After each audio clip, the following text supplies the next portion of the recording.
Hey there, this is Ryan from ryanstinyhouse.com, and I finally wanted to do a video today. It's a little how-to for if you're building a tiny house and you're framing by yourself. I wanted to give you a little tip to help you frame up some studs if you're in a situation like this, where, if you can see, I got nothing going on up top. There's no top plate to tie into.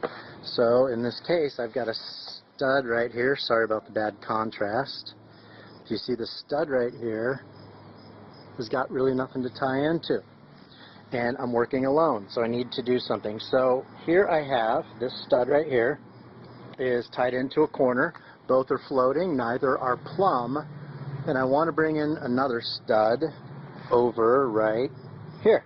If you can see that, it says K for king stud. Next to it's a T for a trim stud that's going in.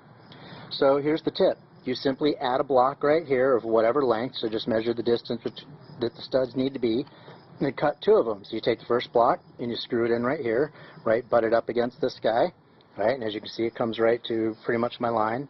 And then you cut a second one, which is this guy, and you just take your stud that's going to float, that you're going to install by yourself, you drill two holes, you stick that on it, and this becomes the top piece. So now what I do is I simply, if I can demonstrate with one hand, I take the stud, and now I can screw it into my little accessory piece, and then at the top, as you can see, it creates a natural spacer up there. So when I screw this in, my two studs are going to be 100% parallel. Now they may not be plumb, I can adjust that later, but they will be completely parallel.